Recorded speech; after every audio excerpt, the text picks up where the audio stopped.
तिथी आहे सोलापुरात आलेला हात मेळावाही होतोय, काय नेमकं दौऱ्याचं प्रयोजन आहे?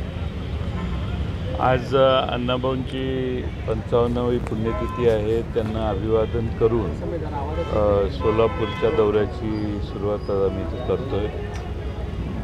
सोलापूर जिल्ह्यातल्या सर्व विधानसभा मतदारसंघातल्या सर्व कार्यकर्त्यांना भेटून त्यांच्याशी संवाद करणं हा या दौऱ्याचा उद्देश आहे.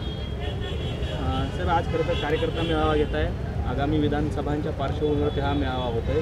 कशा पद्धतीनं सोलापूर जिल्ह्यामध्ये शरद पवार गट जे आहे ते उमेदवार उभे करणार आहे आणि साधारण किती जागांवरती उमेदवार असतील आपले? संख्येचं आम्ही जोपर्यंत महाविकास आघाडीची चर्चा होत नाही तोपर्यंत संख्येबद्दल आम्ही काही बोलत नाही. पण ज्या ठिकाणी आम्ही लढवण्याची शक्यता आहे त्या मतदारसंघातल्या कार्यकर्त्यांशी संवाद करण्यासाठी हा दौरा आहे. मुंबईतल्या 36 पैकी 25 जागा शिवसेना लढवण्याची तयारी करते असं देखील बोललं जातं. आपण कशा पद्धतीने? तर ज्या त्या पक्षाचं तयारी असणं स्वाभाविक आहे. त्याविषयी तिसऱ्या पक्षाने बोलणं योग्य नाही. खरं तर विधानसभा तोंडावर आहे. मुख्यमंत्री साहेब अजूनही म्हणतात की मंत्रिमंडळाचा विस्तार होईल. कसं पाहता याकडे?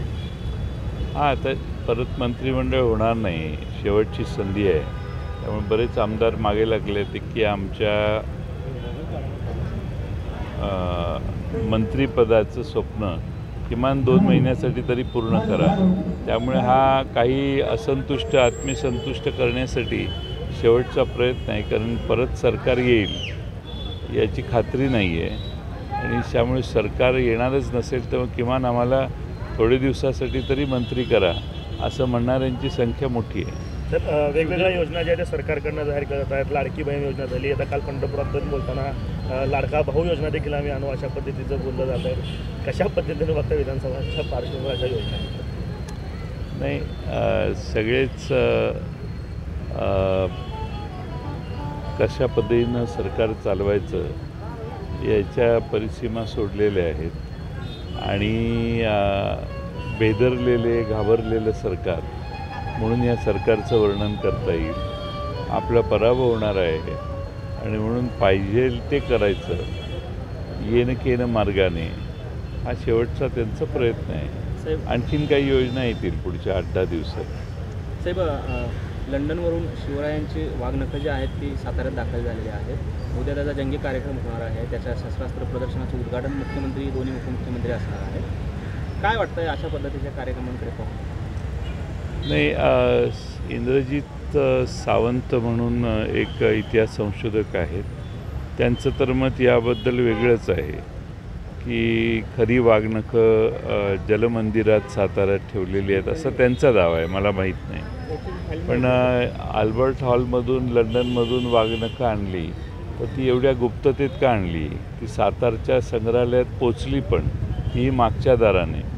वाघनखांचं स्वागत मुंबईपासून साताऱ्यापर्यंत करायला पाहिजे होतं. पण तसं काही दिसत नाही.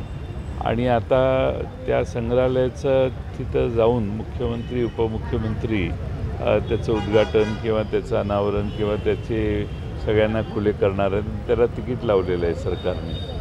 म्हणजे वाघनखं आणण्याचा जो प्रकार आहे तोही भाड्याने आणलेले आहेत.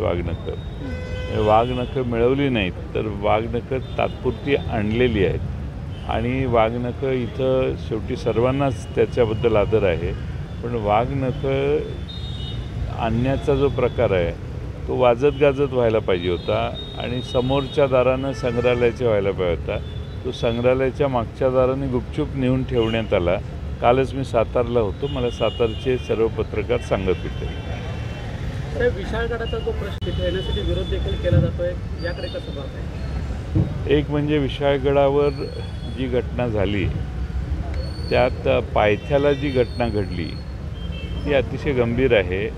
विशाळगडावर जाऊ इच्छिणारे जे मॉब होते त्यांना विशाळगडावर जाऊन दिलं नाही म्हणून ते परतत असताना त्यांनी तिथल्या धार्मिक स्थळावर हल्ला केला.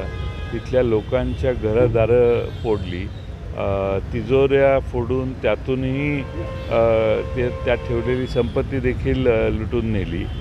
मला वाटतं की हे शिवप्रेमींचं लक्षण नाही आहे. हे कोणीतरी गुंड पुण्याहून वगैरे कुठून तरी वेगळ्या ठिकाणाहून आलेले असावेत, पण ज्या पद्धतीनं त्या ठिकाणी हैदोस घातला, दंगा केला, हे अत्यंत गंभीर आहे. असं कोणाच्याही घरात, कोणाच्याही वस्तीत शिरून अशी कृती जर लोक करायला लागली तर राज्यात अराजकता निर्माण होईल. राज्य सरकारचं हे मोठं फेल्युअर आहे. विशाळगडावर जी अतिक्रमण आहे, विशाळगडावरचं अतिक्रमण त्याला 10, 12, 16 जणांनी स्टे घेतलेला होता. उरलेली सगळी घरं काढली पाहिजेत, त्याबद्दल दुमत नाही.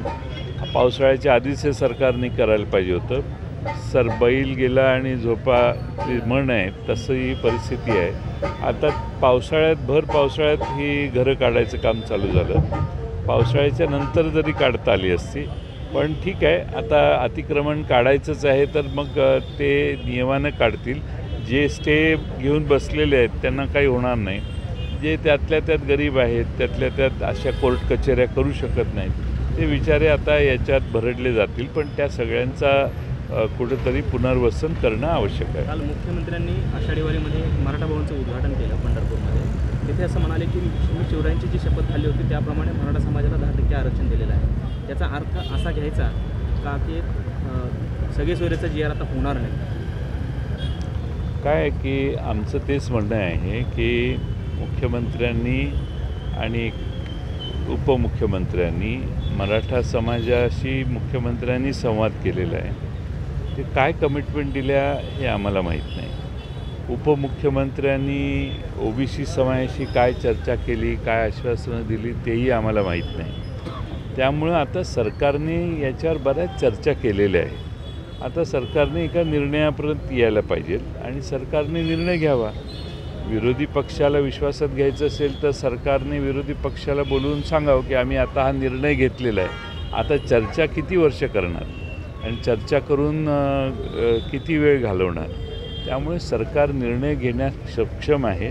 सरकारने निर्णय घेतला पाहिजे. तर तुमच्यावर ठाकूर फोडत आहेत की विरोधक आले नाहीत कारण त्यांना भूमिका स्पष्ट येऊन काय करणार? भूमिका स्पष्ट करायचं की तुमचीच भूमिका स्पष्ट नाही ना. तुम्ही चर्चेचं गुऱ्हाळ आणि मुदतवाढीचं गुऱ्हाळ हे किती महिने चालू ठेवणार? आणि चर्चा कधी?